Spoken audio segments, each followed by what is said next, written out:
Hello and welcome to another episode of Other Record Labels. I'm your host, Scott Orr. Thank you so much for tuning in, and I hope you're doing well through all this. We're right in the middle of this COVID-19 thing, and I wanted to recap a special episode that we did last week. And if you're listening in real time, hopefully you caught that episode.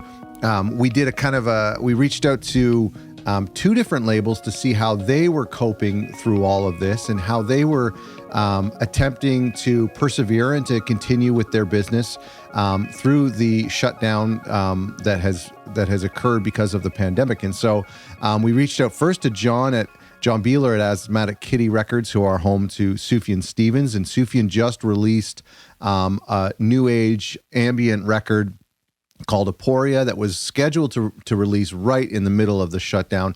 And they went ahead with that, and we talked about that record and the impact the virus had on that record and some of John's thoughts. And I think that was really, really helpful, really encouraging for me. And then we touched base with Kay Stanley at Specialist Subject Records in the UK. And now what's interesting about them is they have kind of like a trifecta of businesses over there with an event space and a really cool record store and then the label. And all three of those have been shut down. And of course, that's really difficult when you have multiple revenue streams, but all of them have to be shut down at once. But they're persevering, and we talked about that, how they're doing, still shipping orders, and a lot of people are still supporting them through their online store. And the label is still going with releases that they have planned and even planning more releases. So I found that whole episode to be really encouraging, and I hope you did as well, to hear that there are labels that I really admire and I respect, who are going ahead with the releases and the projects that they had planned. I think that's a really cool thing, and I hope that it was encouraging for all of us. What I want to do today is I want to kind of take some things that I've pulled from that episode, and as I think about this crisis, and you know, if people are listening to this looking for advice on how to run their label years into the future, if we're still here, they might be thinking, well, this isn't relevant to me because the pandemic is over. But the reality is that the three things I want to talk about are three things to do as a label during a crisis such as this.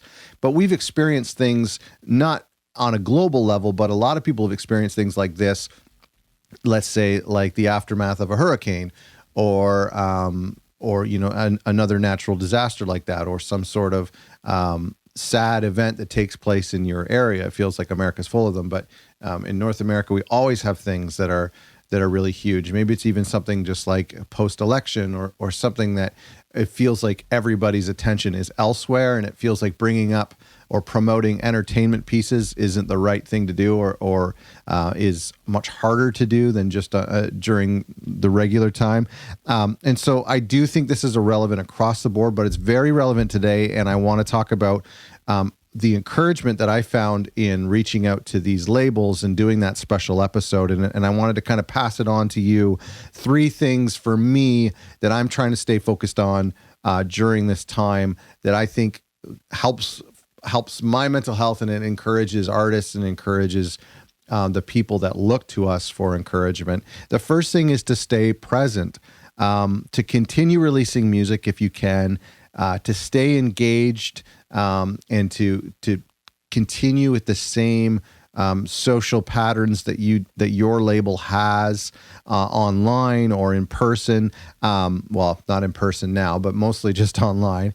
I think your presence and your consistency and even your content as something as fleeting as a picture of a record or something on your Instagram, I think that will be a comfort for people. I think a lot of us are looking for normal anchors. We're looking for things that are not so, what's the word I'm looking for? They're not so out there, like Tiger King or like the virus or the government's response to the virus, et cetera. I think a lot of us are looking for something just a little bit more normal. And I've seen this on some forums too, where bands are still going ahead or big bands are announcing new releases. And I find it really comforting. I find it comforting when a new record comes out, and it just like it always is. And so I think it's important for us to stay present.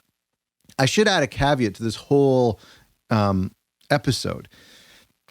if you're in a place where you can't, whether mentally you're in a place where you can't do this, you can't be present, you can't do any of the things I'm talking about. If you're in a place, physically with your health or financially or something with your family that your attention has to be elsewhere, then ignore all of this. This doesn't apply to you. Of course, what's important is important. But there's a lot of us out there who are stuck at home and trying to figure out how we should continue to run our business and how we should continue to be artists in all of this. And so staying present, I think, is important. I think that a lot of us look for leadership and we look for people to comfort us and to encourage us. So if that can be you, I think that's great. The second thing is to embrace your community. That's a little bit more challenging when we're all stuck at home, but you've seen online how easy it is today. So I look at communities in two ways. I look at it, the local community, which is like anybody I can hit with a tennis ball if I open this window and throw it. And I have a pretty good arm, so I can hit a lot of people. But that's my local community. Now, that's harder to reach out to because we're not really allowed to walk down the street and talk to people or go to the coffee shop. But that's my local community. That would involve the artists on my label. I should be in reaching out to them and seeing how they're doing. I emailed my barber the other day to see how he was doing. Was really feeling for him. And so there's a lot of people locally that you can kind of embrace and be there just to show up and give encouragement to. And it's a good time to network with people maybe that you haven't chatted with because they have less time, venue owners or record store owners who are closed up. And maybe it's a good time to hop on a phone call and just see how you can work with them better in the future. Then there's the global community. And I think that's, what we're doing right now.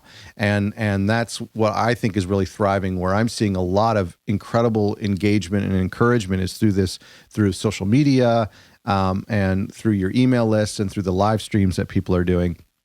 I think it's a really good opportunity. And within that global community, and I'm talking to the labels who are watching right now or listening, in that global community, it's a great time to reach out to other labels for support. If you're a bigger label, a more established label that is one of our listeners, now's a good time for you to kind of pay it forward or pay it backwards and to encourage some of the up-and-coming labels. But there are a lot of up-and-coming labels that I would encourage you to reach out to some big labels and ask for support. Listen, I did it last week. I emailed John and Kay at Asthmatic and at Specialist Subject and asked them, I said, listen, I'm thinking about doing this episode. Would you be able to give us some advice, some encouragement on how to handle a label through all of this? They got back to me within an hour, and we had recorded the episode within 48 hours. And so I was really encouraged the fact that my mentors, my people that I admire, got back to me really quickly. So I think there's no harm in sending out an email to some people, labels that you admire, and saying, how are you doing through all this? Is there any way I can help? And then asking them for some inspiration and encouragement. I think that's a great way to embrace the community. The final thing I want to say is I think it's a great time to plant seeds for the future. We know a lot of people are feeling paralyzed by this, and we talked about this in the episode. And if that's you, and artists are susceptible to that. And by the way, I wanted to. That's a little bit later. But listen, I think there is that fear of feeling paralyzed. But if that's not you, if you aren't struggling with things on a deeper level, this is a great time to invest in the future. It's a great time while we don't have different responsibilities, or maybe while we don't have releases planned. It's a really great time to look for what we want to be as a label in the future. Maybe that's a rebrand that you can start working on. Maybe that's reaching out to an artist and starting to work on a record remotely, go through the mixing phase so that come the fall, hopefully, or early next year, we have a whole slew of releases because of this downtime. I'm hoping we see that. We're probably going to see a lot of drone and ambient records coming out in the fall, but I'm hoping that we see a lot of great art that comes out of this. But I think it's very important. I mean, think of it this way. If I release a record in January or February or March of a given year, that's usually the result of work that I have done back in like the spring of that previous year, or even January, February, March of that previous year. And so it's really important, if I release a record in the fall, it's because of emails that I've sent or mixes that I've worked on that happened, 6 months or 8 months previous, like all the way back to like Christmas the year before. And so think about that. And as this time for a lot of us who have some free time, it's a great time to really start to invest and say, what are my releases going to look like in the fall? What are my releases going to look like in January, February, March of 2021? That's a really great time to now start sending emails and finding new artists and working with people so that when we're back to work and we're back to normal, we can hit the ground running. Again, I really do want to mention, if you have other priorities like your family, your health, your mental health, then that is way more important than doing this. But I wanted to talk to a lot of the people on here who are maybe just feeling confused and aimless. Listen, I start my day and there are times where I feel like I have so much time now, I don't know what to work on. Do I read? Do I record a podcast? Do I find more podcast guests? Do I write some music? I feel like I have a lot of options right now, which is a great thing, but it can be paralyzing. There's a book when we're talking about feeling paralyzed by art, I wanted to recommend. It's called The War of Art. I know a lot of you have probably read this. As one of the most famous books on creativity in the world. It is my favorite book of all time.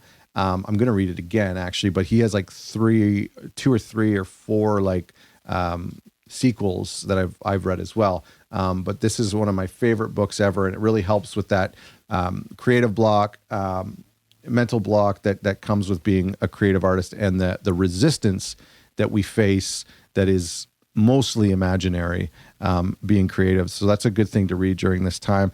I just think it's really important to invest for when this will all be over. And I think unfortunately, there might be a gap in releases, in the future. And so it's really important. And I don't want to talk about things as from the standpoint as a competitor. I don't want you to see other labels or other artists as competitors, but I really do think that there might be a time late this fall or early 2021 where there might be a slowdown in releases, because the time where people were normally going to the studio or whatnot, or finding new bands or doing A&R or going to shows to hear new bands, that wasn't happening in the early middle of 2020.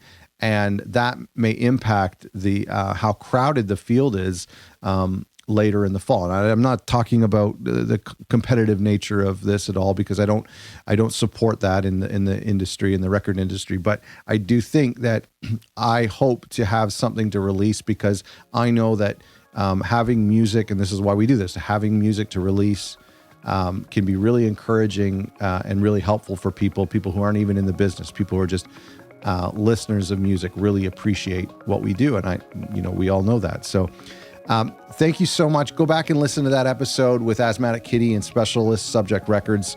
It was such a pleasure to have them on. And I hope that if you did listen to it, that you found it encouraging.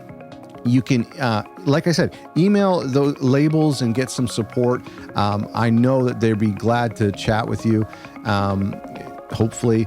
And you can also email me. Give me an update on how things are going. Podcast at otherrecordlabels.com. And I would be glad to hear from you. You can go to our website, otherrecordlabels.com, and I'm hopefully putting up some more resources there. Thanks for listening.